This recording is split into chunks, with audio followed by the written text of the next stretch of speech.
Hello YouTube, welcome to another one of my Duel Links videos. So today I have for you Ties of the Brethren deck. I wanted to, figure out a way to use the card. I know some of you suggested using the XYZ cards and the light skill for Bastion. Unfortunately, I don't have that skill, so I wanted to go with a dark theme deck instead. We're using Darkest Night, which is it lets you, I think you need to lose what, 2,000 life points. Yeah, can be used can be used after your life points are at 2,000 or below. Play the field spell Mystic Plasma Zone, which is gonna give a 500 attack boost to all your dark monsters. So the way we pay the 2,000 life points is by using Ties of the Brethren. I only have two of them. I believe a third one would make the deck even more consistent, but I saw it, often enough for the deck to work. And the combo that I went for is we're gonna summon Snipe Hunter and we're gonna summon Khadgar. The cool thing about this is that we can use Khadgar's counter, which it is gonna get when it's special summon, and put it on Snipe Hunter so we can protect it for a turn. Well, not necessarily for a turn, but we can protect it from destruction once, which means it's really going to put pressure on your opponent to try to get him off the board, because obviously you can activate the effect, and if you're luckier than me, you'll destroy your opponent's cards in the process.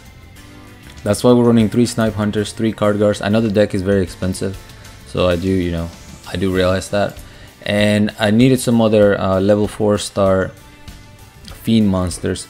So I went with Archfiend Cavalry and Archfiend Soldier because they are both 1900.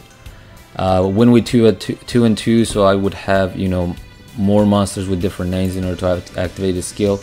But basically, you'll have access to this combo regardless of what card, or regardless of which monster you summon first, and then which monster you summon with Ties of the Brethren. So it's really cool. We're using 3 Super Rush Headlong. I went with Super Rush because our defense goes very low once we activate the field spell, so the Super Rush works a little bit better than the walls for defensive purposes. We have 2 enemy controllers. Still went with 1 mirror wall and 2 wall disruptions for for defensive purposes. The cool thing about Ties of the Brethren is that it's never a dead card. If you draw it, you can summon your monsters. If you draw it again, you usually use it as fodder for your Snipe Hunter. And the deck worked pretty well. Now this is the deck that I was using on that failed replay that I posted last night.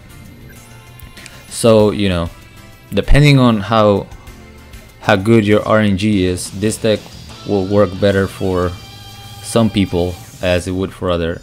For me, I found success with it, even as unlucky as I am. So if you can try it out, definitely give it a shot. We got a Yugimoto to go first. Going first with this deck is really clutch since you do lose your battle phase.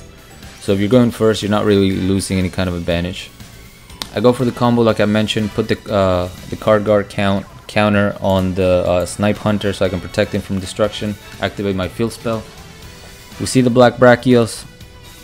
I have Super Rush, but there's no reason to activate it because my Snipe Hunter is gonna stay alive because of the counter. I go ahead and get rid of the back row. Was a floodgate, that's not gonna matter. And that's it, nice and easy. Look at all the attack you put on the board immediately. It's a little busted. We got a Kaiba next.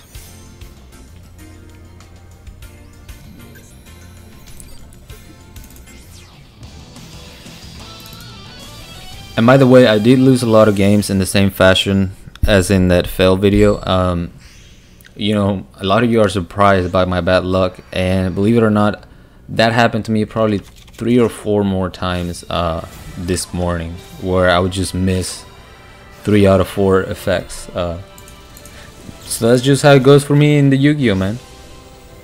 Khadgar. I'm gonna put that counter on a Snipe Hunter yet again. Go ahead and get rid of the back row. Like I said, with that second Ties of the Brethren, so not a dead card at all. And I see that we are going up against Hasty, but I do have Super Rush and I have Wall Disruption.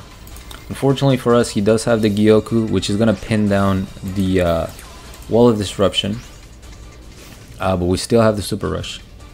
So he destroys my Archfiend. He tries to destroy my card guard. I have the Super Rush. Get that Hasty out of there. And as long as we get this effect off, we're good to go.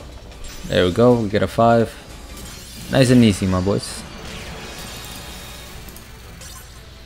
Isn't it wonderful when things just work? And you don't fail 3 times trying to destroy a card? We got a Mako next.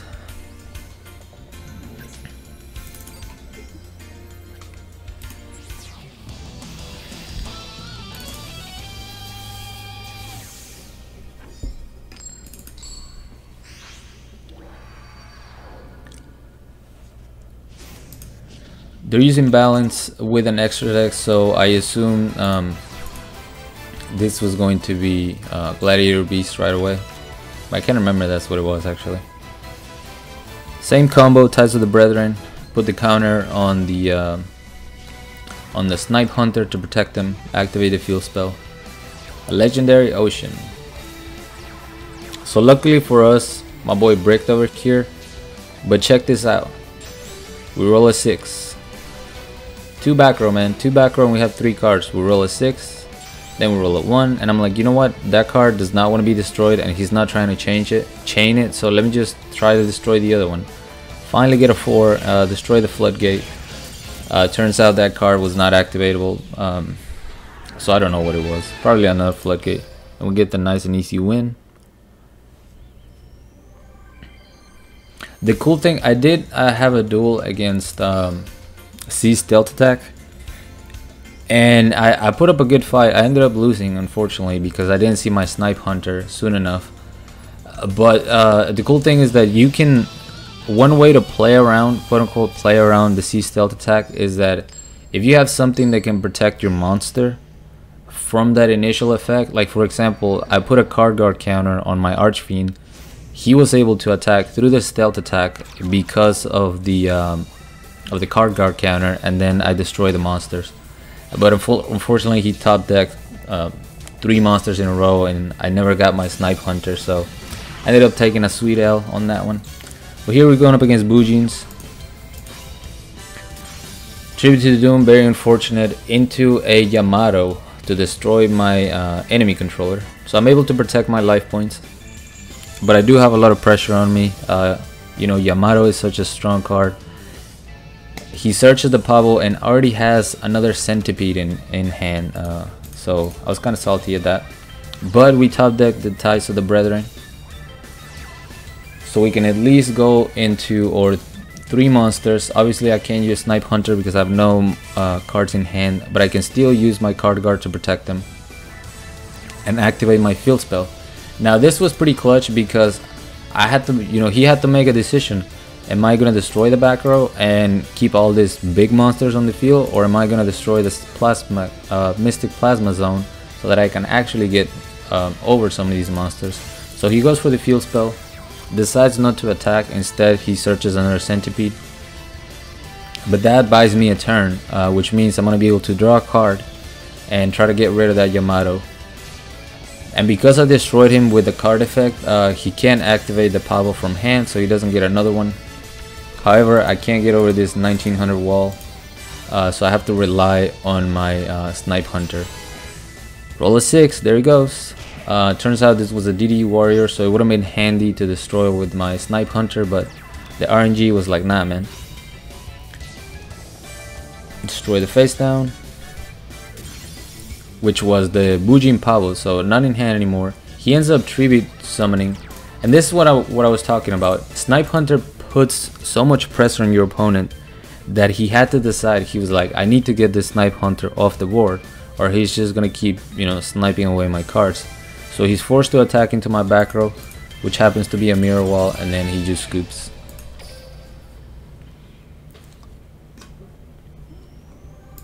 And then we have one last duel, very quick duels. Most of the time they were like that, you know, you put so much attack on the board that if you know, if your opponent does not have the defensive answers, you're gonna win the game in 1 or 2 turns. Especially with Snipe Hunter. being able to snipe away back row and such. Got Master of Rights. So we actually got a Cyber Angel deck. And we don't have Ties of the Brethren, but we do have Snipe Hunter. And we have back row, so not a bad hand by any means. We're gonna see the Hymn of Light for Saphira. He's gonna get to search a Cyber Petite Angel, and he's got Protection engraved, so we're, you know, it's gonna be an uphill battle. He also gets rid of my Super Rush, and I can't target the Saphira right away. I have to target the Ritual Cage first. I think that's the name of this card. Yeah, Ritual Cage. So we're gonna use our Card Guard counter on Snipe Hunter as usual, and then we're gonna, you know, destroy that field spell. I mean that continuous spell. There we go. Activate my field spell, and I have a Wall of Disruption, which is another pretty good counter for Cyber Angels since they do swarm the board fairly easily. We see the Cyber Angel Dakini. Luckily for me, he does not have the ritual spell, so I go ahead and use my Snipe Hunter to get the Hymn of Light out of the graveyard. There we go. And I was gonna destroy the second Senju, and then I realized no, I want him to keep a lot of monsters on the field so that, you know, my Wall of Disruption comes in clutch. He ends up summoning the Cyber Petite Angel, goes for the Machine Angel Ritual. And, you know, I expected a Dakini in this point, but he actually goes for another Saphira. Goes for the attack, I have the Wall of Disruption, and then we see the scoop. So, you know, under normal circumstances, I believe that people can play more patient when it comes to back row, but Snipe Hunter puts a lot of pressure on your opponent where, you know, they have to get it off the board or they're gonna take minuses or take the chance of you, you know, taking a minus after you use the Snipe Hunter's effect. That's gonna be it. A very quick video. I hope you guys enjoy this deck. Pretty straightforward. I do think Ties of the Brethren is a really cool card to mess around with. We'll probably see it again soon. I don't know what I'll do. But thank you guys so much for watching. As always, like, comment, and subscribe if you want. Join my Discord if you haven't. The link will be down in the description. I'll leave my PayPal link if you guys want to support my channel, support my content. Really appreciate that. And till next time.